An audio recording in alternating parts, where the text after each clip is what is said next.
आपके साथ मोहम्मद अली और नदीम, ये भी बड़ी एकदम से एक ब्लेसिंग हुई कि आपको शौक भी था और वो आपकी फिल्म भी बहुत अच्छी गई। वो नॉवल था, उससे वो उस पर फिल्म बनाई गई। वो हम आउटडोर भी गए थे स्वात में, तो वो सवाती ज़बान में मुझसे बात कर रहे थे।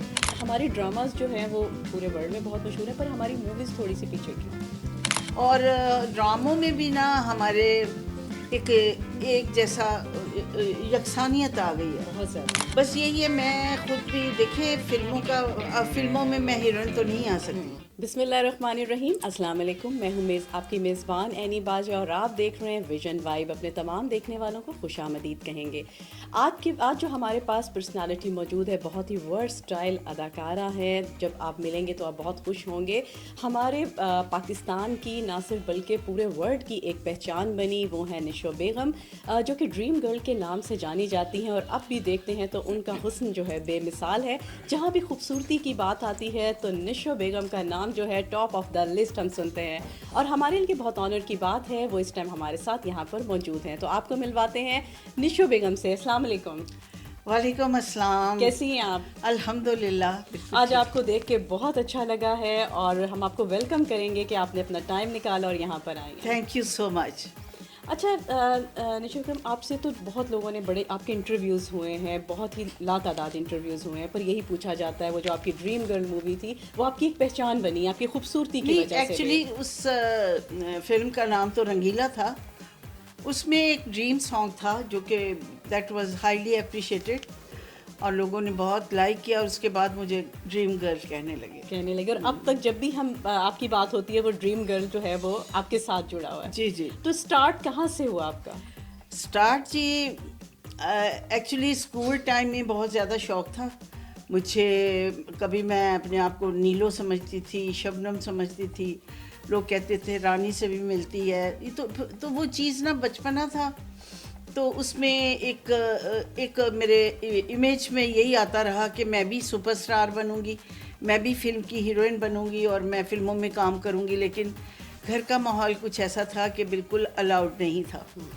तो फिर हम शूटिंग देखने आए, तो वहाँ पे इकबाल शहजाद साहब ने देखा मुझे और कहा कि मतलब सारे फैमिली पूरी शूटिंग देखने का उन दिनों एक ट्रेंड था।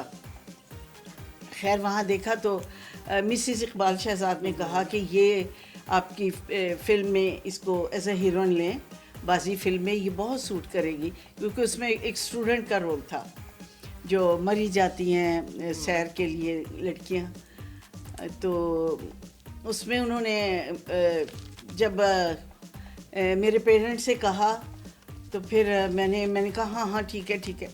तो उन्होंने मुझे ज़ोर से, अम्मी ने चुटकी काटी कि नहीं ऐसा नहीं होना। अच्छा। तो मैंने कहा जी नहीं मैं तो करूँगी। तो फिर घर जाके मेरी पिटाई हुई, तो उन्होंने कहा कि नहीं करना। तो फिर खैर बहुत झगड़ा हुआ, बहुत मुझे मना किया गया। लेकिन मेरा एक पैशन था और मैं एक स्टार बनना चाहती थी। तो कहते हैं ना ड्रीम कम ट्रू हो गया और मुझे वो चांस मिल गया, अपॉर्चुनिटी मिल गई। और जब आपने फर्स्ट ही स्टार्ट किया, बाजी मूवी आपकी सुपर हिट गई और वो जो हीरो थे आपके साथ मोहम्मद अली और नदीम, ये भी बड़ी एकदम से एक ब्लेसिंग हुई कि आपको शौक भी था और वो आपकी फिल्म भी बहुत अच्छी गई। ऐसा बहुत, इट्स वेरी रेयर है हाँ। कि आप जो सोचें, आप जो चाहें, वो आपके ड्रीम्स पूरे हो जाएं। ये भी है। तो अब जो है उसके बाद आपने अंदाज़े बयान निशो के साथ किया, आपका बड़ा फेमस गया है एक निजी चैनल पे, वो भी, और एक और किया निशो दी चाह। फिर पीटीवी पे भी रमज़ान ट्रांसमिशन की थी। तो इस तरह, और मैंने अमेरिका, यूरोप सारे ऐसे कॉम्पेयर मैंने परफॉर्म किया स्टेज पे भी। तो आपको जब फिल्म में काम किया तो आप तो वर्सटाइल है ना, बहुत मतलब आपकी एक्टिंग जो है सबसे अलग है, बिल्कुल मुनफरिद लगती है। तो आपको खुद किस तरह के रोल्स थे आपका दिल करता था कि ये रोल जो है वही मैंने करना है? वो मुझे तो रिवायती से रोल ज़्यादातर ना, स्टूडेंट है या एक रंगीला में जो था ना ड्रीम गर्ल के एक बदसूरत आदमी। एक्चुअली ये ना एक हॉलीवुड की फिल्म थी, हंचबैक ऑफ नॉटर डेम। वो नॉवल था, उससे वो उस पर फिल्म बनाई गई। तो उसी के पैटर्न पे ये सब्जेक्ट था कि कुबड़ा आशिक, रंगीला। रंगीला तो वो ये होता है कि एक बदसूरत आदमी होता है, तो वो ख्वाब देखता है कि जैसे बहुत हसीन लड़की है और वो मुझे अप्रिशिएट कर रही है और मुझे एडमायर कर रही है और कह रही है वे सब तो सोने हाय वे मनमोने। और माँ भी उसी कहती है कि तू तो सबसे सोना है। लेकिन एक्चुअली ये जो लड़की होती है, इसका हीरो बाहर चला जाता है और विलन मिसअंडरस्टैंडिंग पैदा कर देता है कि तुम्हारा हीरो तो है बाहर, उसने शादी कर ली है। तो फिर इसको सकता हो जाता है, तो फिर वो इसको हंसाने के लिए उसको हायर किया होता है। तो हंसाने के लिए ना उसको एक तरह से जॉब मिल गई होती है, वो मुझे हंसाता था, वो हंसाता था उसमें फिल्म में। तो मैं भी हंसती थी बहुत ज़्यादा, तो वो समझता था कि ये मेरे पे आशिक हो गई है। अच्छा, बहुत ज़बरदस्त स्टोरी है फिर बड़ी तो। स्टोरी। अच्छा, आपकी एक मूवी थी जिसमें आप कश्मीरन का रोल आपने किया था और टोटल आपको कश्मीरन लग रही थी। हाँ बिल्कुल, वो हम आउटडोर भी गए थे स्वाद में, तो वो स्वाति ज़बान में मुझसे बात कर रहे थे। ये बड़ा एक ऐसा सब्जेक्ट है जो कई सालों से, जब से मतलब पाकिस्तान बना है तब से ये जो कश्मीर का हिस्सा है ये कंट्रोवर्शियल है, इस कंट्रोवर्सी से बाहर नहीं आया।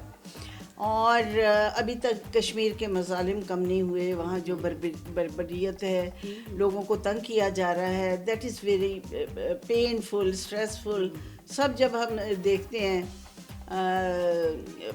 5 मई को होता है ना यौम, जी बिल्कुल, तो वो हमेशा सेलिब्रेट करते हैं।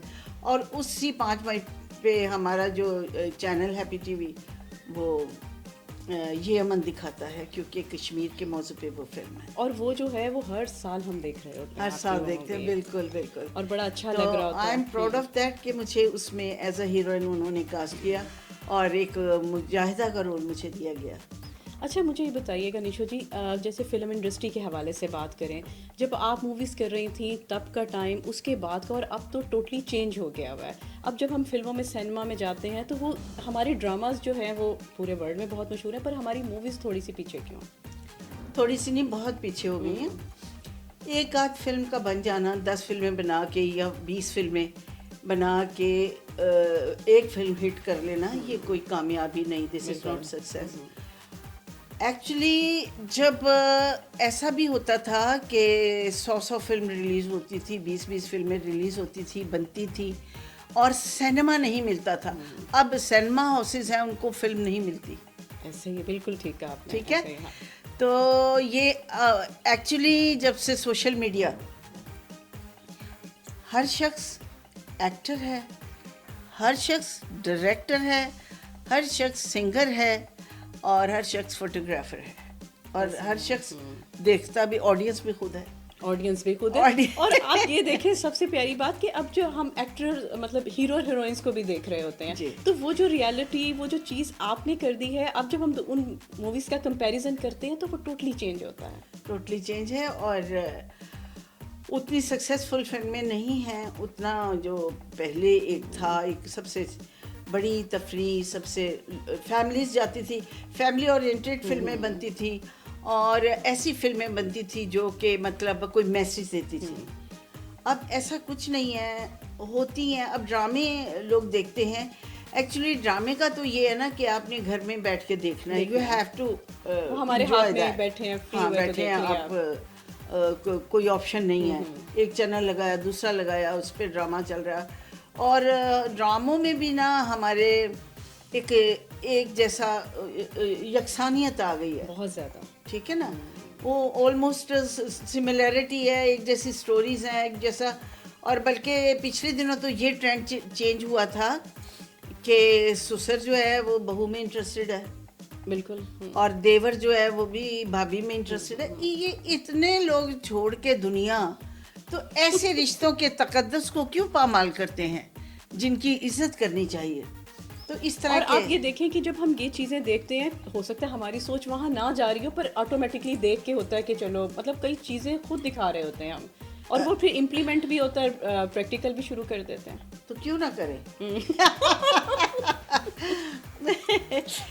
एक्चुअली हमें इसके ज़रिए जो मैसेज मिलता है ना, हमारी नई जनरेशन को मिलता है, वो किसी वक्त भी जनरेशन को भटका सकता है।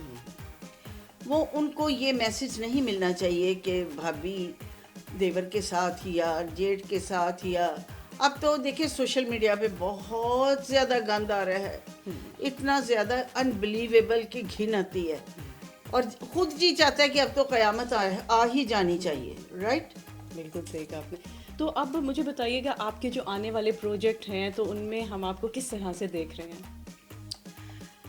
बस यही है, मैं खुद भी देखें फिल्मों में मैं हीरोइन तो नहीं आ सकती, ड्रामों में मेरा टेम्परामेंट इतना ज़्यादा नहीं है, मैंने ड्रामे किए हैं, लेकिन मुझे जो पसंद है ना, that is hosting, program host करूं, इस पे स्टेज पे जो शोज़ होते हैं उसकी होस्टिंग, उस पे अपीयरेंस देनी, और अब तो सोशल मीडिया है, मेरा अपना यूट्यूब चैनल है निशो जी ऑफिशियल, उस पे आप मेरी वीडियोस देखें।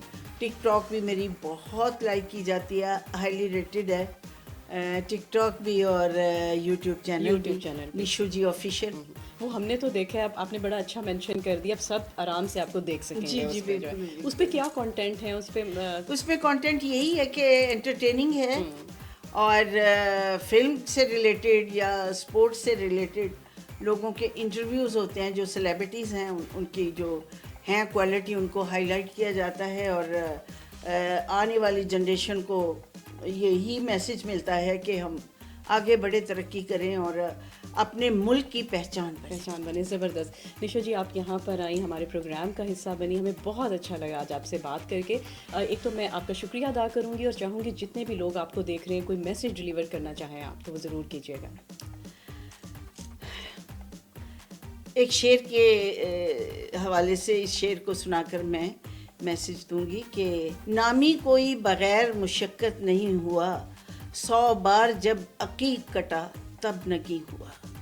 जब तक मेहनत नहीं करेंगे, अपने काम पे फोकस नहीं करेंगे, कंसंट्रेट नहीं करेंगे, आप कभी भी सक्सेसफुल नहीं होंगे।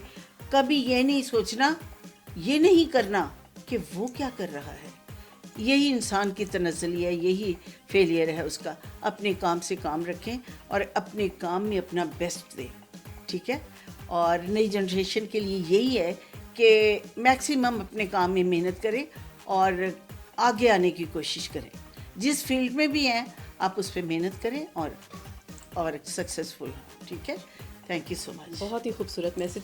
जी तो नाज़रीन, आज निशो जी हमारे साथ मौजूद थी और उन्होंने बहुत प्यारा मैसेज दिया है कि अपने काम पे फोकस करें।